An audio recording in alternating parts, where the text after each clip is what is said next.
Best of R / Tales from Retail episode 134. Subscribe for edit videos daily. Is it really that hard to finish your phone call after I've rung you up? This story isn't super long, but I still thought it would be interesting to share. I work in a supermarket. A lady comes up to my register to check out and her cart is quite full. She tells me she's delivering groceries and I say okay, thanks for letting me know or something like that. I begin scanning her items, and mind you, she's been talking on the phone the entire time, from the moment she appeared at my register. A bit disrespectful, but I'm barely bothered at this point. The trouble begins when I'm halfway done with scanning and bagging, which a co-worker of mine is helping me with, when the lady, still on her call, informs me that she actually has two separate orders. Personal shoppers will come in and do two orders quite often, so I'm not fazed by that. The problem is that she never put one of those dividers up on the belt or let me know there were two orders so I could prompt her to use a divider.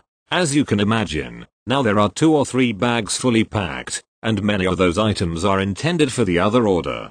So my co-worker and I start taking everything out of the bags, asking the lady if they can stay or if they are for the other order. She's still on the phone, so she doesn't have 100% of her attention on the issue. Still, we managed to empty all the bags and determine what items belong in the bags versus back on the belt. Of course, I need to manually void all of the items that had been placed back on the belt and my co-worker needs to repackage the items from the first order. Honestly, this is a bit annoying, but I understand mistakes happen to all of us. What irked me was that she was on her phone call the entire time she was checking out, before and after the problem arose. Everyone screws up sometimes. So I'm not critiquing her for the actual mistake she made of not separating her items. I just think if she wasn't on her phone call, all her attention would have been on checking out, and the likelihood of making that mistake would have been reduced. At the very least, if the mistake already occurred, why couldn't she apologize to whoever she was talking to and say she'd call them back in a bit?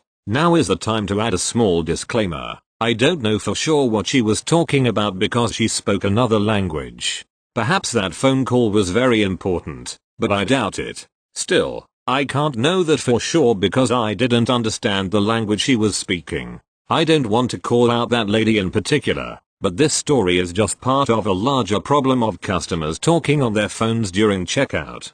I don't mind it as much if they have a few items and checkout is super quick, but when you have a special kind of order you really need to have your full attention on that. The former is just rude, while the latter can actually lead to issues with the checkout process, as evidenced by my story. Thank you. Next. Why would you lie? So our card readers are down due to some technical problems we can't fix in store. We put up some posters, no cards accepted, cash only. But of course about every 5th customer doesn't see it and acts surprised. For most it is not a problem, we put the clothes on the side, they go to get money and pay 10 minutes later in cash.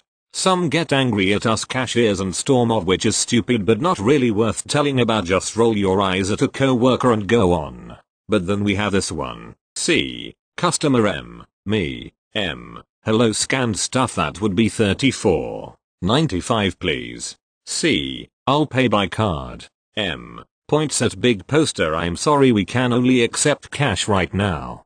C. Big eyes, I don't have cash on me. M. Would you like me to put this on the side so you can come back later? C. But I am not from here. Silence. I don't know what more to tell her, so I just wait for her decision. C. How much was it? M. 34.95 euros. C. Pulls 40 euros from her purse and hands it to me. Why would you lie about not having money on you? Did she expect me to magically fix a card reader just for her because she told me she had no cash? I don't get it. Sorry for formatting, I'm on mobile, and sorry for any mistakes, I'm not a native speaker and dyslexic. Have a nice day everyone. Thank you. Next. A man with no legs stole gas. I'll keep this brief, but I've been at my current job for over 4 years now. It's a liquor store / gas station. At our gas pumps, due to the company wanting to make things as convenient as possible for the customers, people have the option to pump gas before paying inside. We just have to approve the license plate. It's dumb, and yes, it does result in a lot of gas drive-offs. One of the funniest was from about 2 years ago. There was a man with no legs who was pre-approved for gas with someone else in the driver's seat. Expecting him to come in to pay, my manager was shocked to watch him hang the pump up, barely throw his wheelchair into the car and hop to the passenger seat, then had his friend speed away. We did call the police, but the plates were stolen and they never caught the guy. Thank you. Next.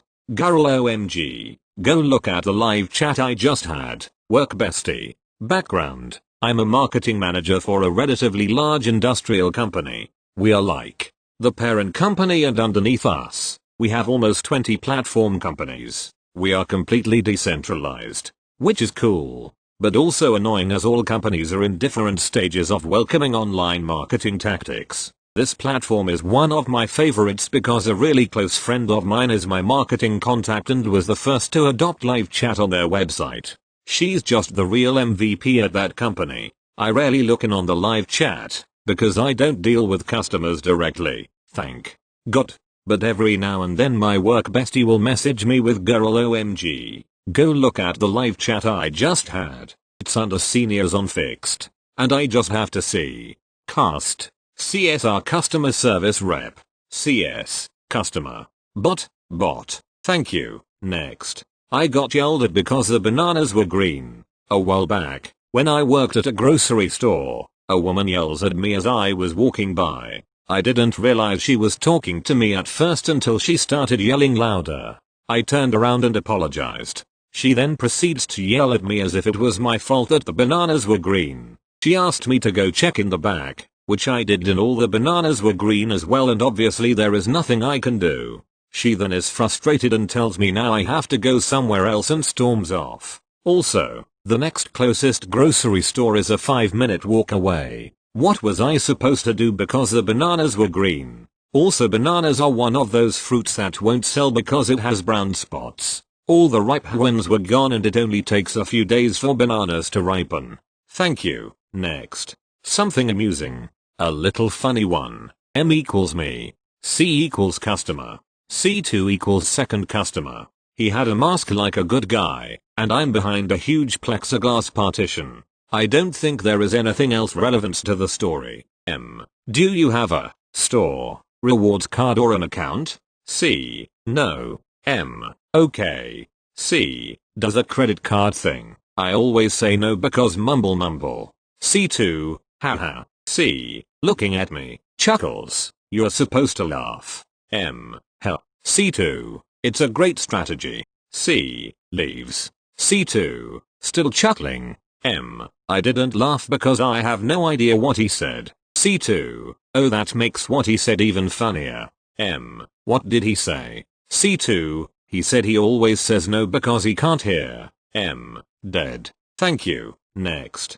Customer tries to get money for bad condition discs. This isn't a major story, just wanted to share this. In my old store's location, word spread out like wildfire that we purchased from the public. Compounding this with the fact that we were the only place that did as pawn shops and the such were quite a distance away, we got some interesting people. One of the things we were able to do that our competition couldn't is take scratch discs. We didn't just take any. We usually wanted the case and manual if it was a low tier game so we could recoup some of the resurfacing costs. We used a JFJ Easy Pro at the time. One time this person must have heard the news. He came with a sandwich bag full of discs. He just set them on the counter, gave me a chuckle and said yes, some have to be fixed, LOL. Every disc was disc only and you could hear the friction of the discs pressing against each other in the bag. For those of you who don't know, there is something called surface damage that can lead to permanent damage by this that a resurfacer can't fix. What made this worse is it was literally full of Madden games, so even if we can resurface, the cost may not even be worth it. Because of reasons I can't just say no to someone, so I was trying to salvage the situation just so I don't look like the bad guy. I first asked him if he happened to have any case for anything and he bluntly tells me no. Seemingly offended, I would ask. I then asked him if he wanted cash or store credit. We can be much more lenient on store credit, and he was laser focused on cash and would not budge. Since he just wasn't working with me, I had to tell him we can't take the discs. He then started challenging me on why I can't, then wanted me to go through every individual discs and tell him their worth so he could sell them somewhere else. I told him we can't do that as we had other customers behind him. He got his stuff left and was swearing in his way out.